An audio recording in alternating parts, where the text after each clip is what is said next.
Carta de Tiago, capítulo 1. Tiago, servo de Deus e do Senhor Jesus Cristo, às 12 tribos dispersas entre as nações. Saudações.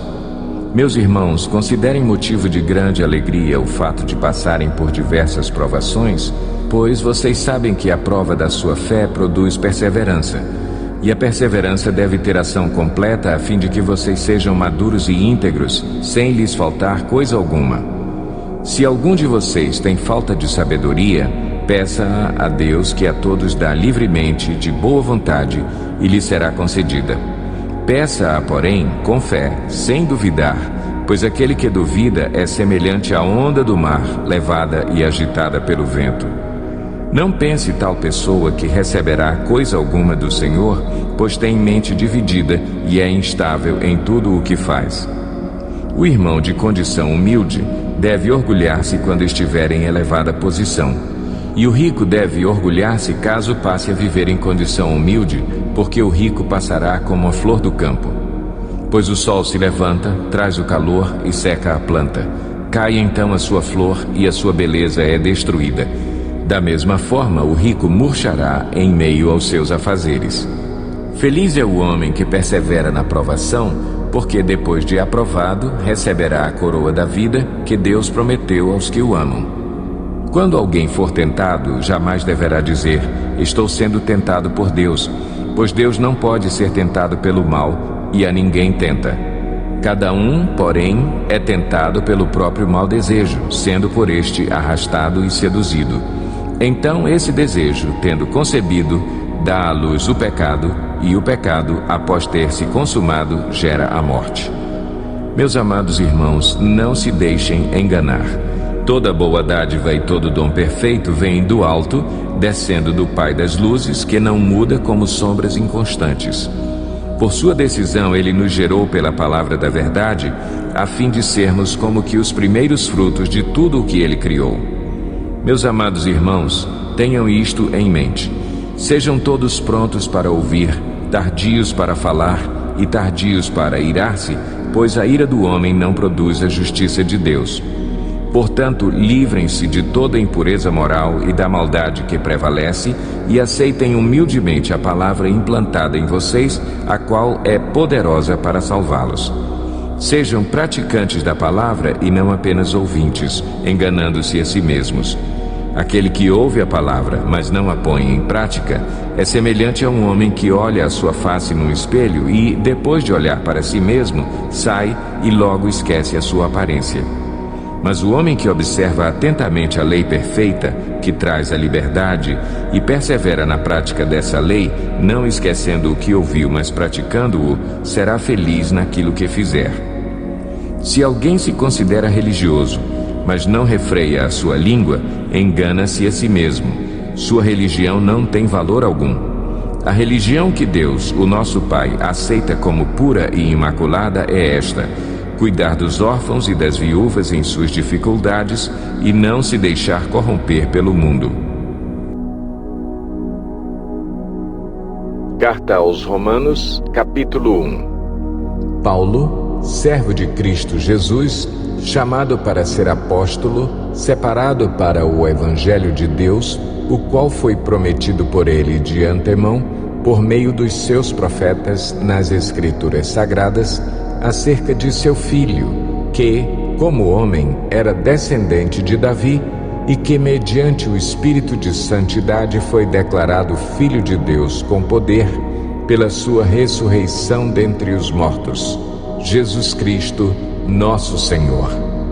Por meio dele, e por causa do seu nome, recebemos graça e apostolado, para chamar dentre todas as nações um povo para a obediência que vem pela fé. E vocês também estão entre os chamados para pertencerem a Jesus Cristo. A todos os que em Roma são amados de Deus e chamados para serem santos. A vocês, graça e paz da parte de Deus, nosso Pai, e do Senhor Jesus Cristo. Antes de tudo, sou grato a meu Deus, mediante Jesus Cristo, por todos vocês, porque em todo o mundo está sendo anunciada a fé que vocês têm. Deus, a quem sirvo de todo o coração pregando o Evangelho de seu Filho, é minha testemunha de como sempre me lembro de vocês em minhas orações e peço que agora, finalmente, pela vontade de Deus, seja-me aberto o caminho para que eu possa visitá-los. Anseio vê-los a fim de compartilhar com vocês algum dom espiritual para fortalecê-los, isto é, para que eu e vocês sejamos mutuamente encorajados pela fé. Quero que vocês saibam, irmãos, que muitas vezes planejei visitá-los, mas fui impedido até agora. Meu propósito é colher algum fruto entre vocês, assim como tenho colhido entre os demais gentios. Sou devedor tanto a gregos como a bárbaros, tanto a sábios como a ignorantes. Por isso estou disposto a pregar o Evangelho também a vocês que estão em Roma. Não me envergonho do Evangelho, porque é o poder de Deus para a salvação de todo aquele que crê, primeiro do judeu, depois do grego, porque no Evangelho é revelada a justiça de Deus, uma justiça que do princípio ao fim é pela fé, como está escrito, o justo viverá pela fé. Portanto, a ira de Deus é revelada dos céus contra toda impiedade e injustiça dos homens que suprimem a verdade pela injustiça, pois o que de Deus se pode conhecer é manifesto entre eles, porque Deus lhes manifestou. Pois, desde a criação do mundo, os atributos invisíveis de Deus, seu eterno poder e sua natureza divina têm sido vistos claramente, sendo compreendidos por meio das coisas criadas, de forma que tais homens são indesculpáveis, porque, tendo conhecido a Deus, não o glorificaram como Deus, nem lhe renderam graças. Mas os seus pensamentos tornaram-se fúteis e o coração insensato deles obscureceu-se. Dizendo-se sábios, tornaram-se loucos e trocaram a glória do Deus imortal por imagens feitas segundo a semelhança do homem mortal, bem como de pássaros, quadrúpedes e répteis. Por isso, Deus os entregou à impureza sexual, segundo os desejos pecaminosos do seu coração, para a degradação do seu corpo entre si.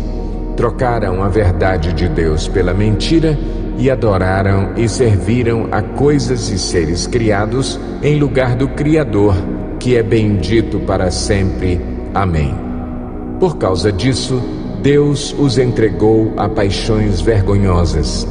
Até suas mulheres trocaram suas relações sexuais naturais por outras, contrárias à natureza. Da mesma forma, os homens também abandonaram as relações naturais com as mulheres e se inflamaram de paixão uns pelos outros.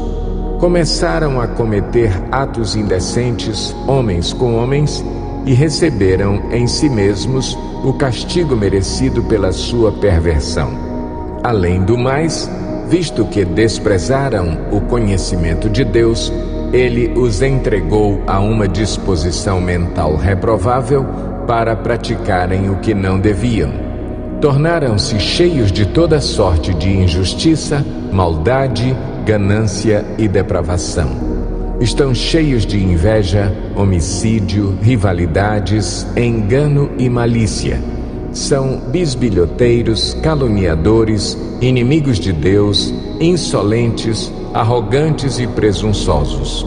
Inventam maneiras de praticar o mal. Desobedecem a seus pais, são insensatos, desleais, sem amor pela família, implacáveis.